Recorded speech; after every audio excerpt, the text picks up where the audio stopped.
welcome back to Lori's Kitchen. Today we're going to be making an apple cinnamon cake in our Instant Pot. It's a moist, dense cake that's delicious. It cooks for about an hour in the Instant Pot. You dice up some Granny Smith apples, you make a simple batter, lots of cinnamon, and it's just delicious. So let me show you what it looks like. One thing I really love about these desserts that you can cook in the Instant Pot, you use these small 7-inch pans, and they just seem to make the perfect size cakes for any occasion. You can use a 7 by 3-inch cake pan, you can use a springform pan, or you can use a bundt cake pan like I've used. So come along with me and let's make some apple cinnamon cake in the Instant Pot together. Let's take a look at the ingredients needed to make this recipe. First, you'll need a 7-inch springform bundt pan or a cake pan that fits in your Instant Pot. I'm using a bundt cake pan. Some type of sling to help you move your cake in and out of the Instant Pot. You can also use a piece of foil folded to make a sling. You don't need anything fancy. You'll need some cooking spray. I'm using buttered flavored Crisco. 3 Granny Smith apples. A half a tablespoon of ground cinnamon. 1½ cups of all-purpose flour. A half a tablespoon of baking powder. A half a teaspoon of salt. Half a cup of vegetable oil,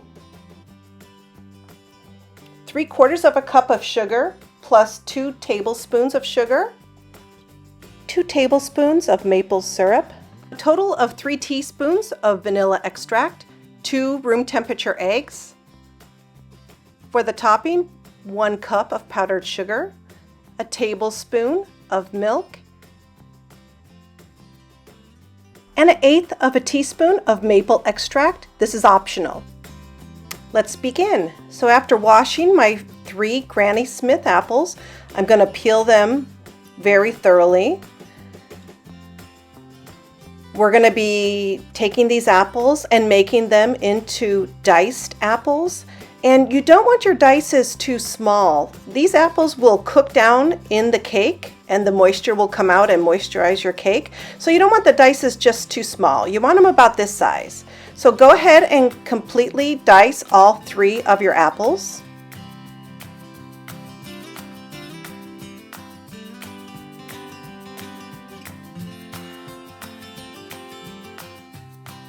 After dicing all your apples, you're going to take 2 tablespoons of your sugar and put them in a mixing bowl with your apples. Add in the cinnamon,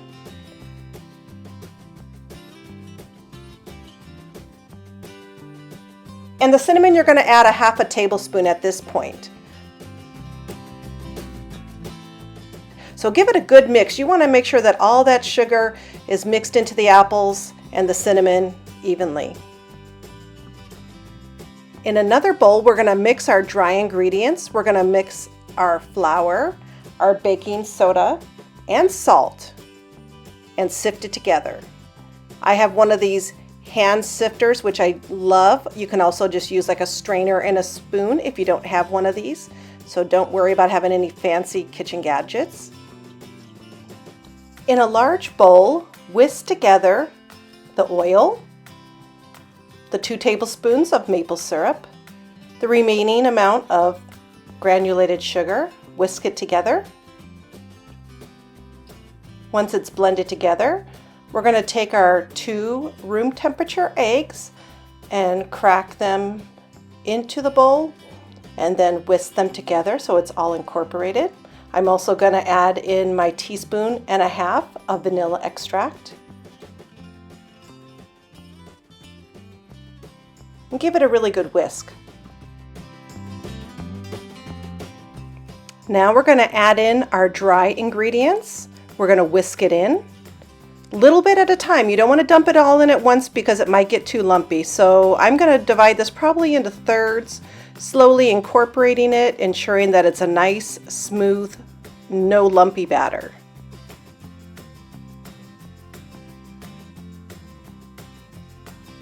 Now you can see I'm adding in the remaining part of my dry mixture, and it'll be a nice batter.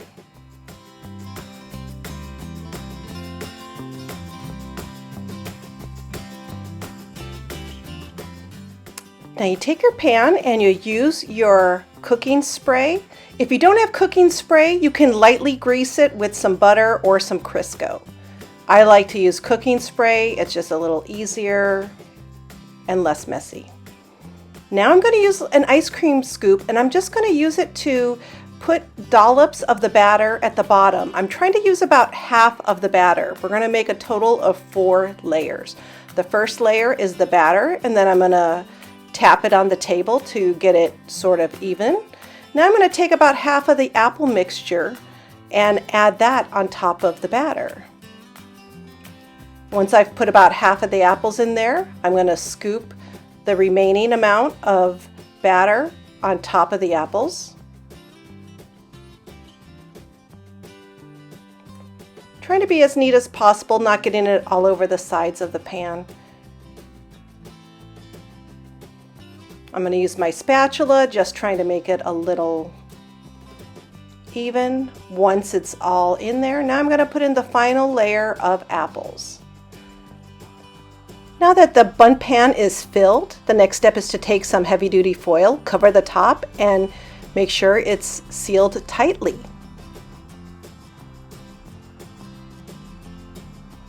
Then we get our Instant Pot.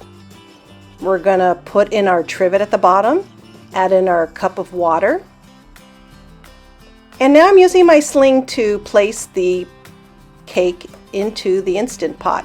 I have a sweet ring here, I call it. I use my green ring for anything sweet. I ensure that it's in place. Then I'm going to put on my lid and lock it into place. I'm going to ensure that the valve is set to sealing.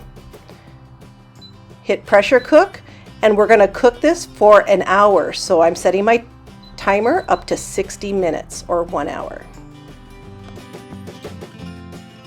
While our cake is cooking in the Instant Pot, we can begin making our glaze. We take our 1 cup of powdered sugar, add 1/8 of a teaspoon of the maple extract, add in the tablespoon of milk, and whisk it together. Now remember, if you don't have the maple extract, you don't have to add it. You could also add some vanilla in here too. That'll give it a nice flavor.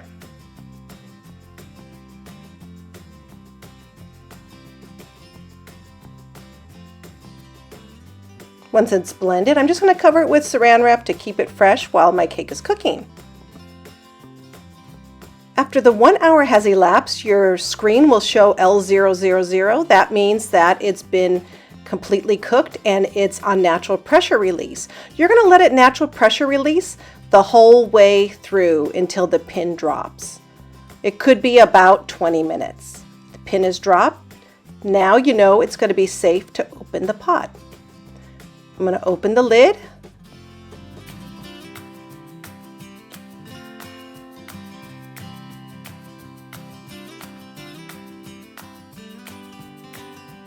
Use a pot holder to grab out my pan and sling. Open my sling, take off the foil. Be careful not to burn yourself with the steam. And look at that cake, it looks delicious. I'm going to put it on the rack and let it cool completely. Now that the cake is completely cooled, I'm going to put my rack on top of the cake, turn it upside down, and lift up the pan, and there's the beautiful apple cake. Now it's time to pour on the drizzle glaze. And look at that, doesn't that look delicious? You're just pouring the glaze over the cake like you would any other ordinary bundt cake. And if your glaze thickened up too much for you to pour nicely like this, go ahead and add a few drops of milk and whisk it together till you get the right consistency. Now, if you're not going to serve this right away, I would hold off on putting the glaze on until right before serving. You can store it in your refrigerator for a couple of days and then pour the glaze on after it sits at room temperature.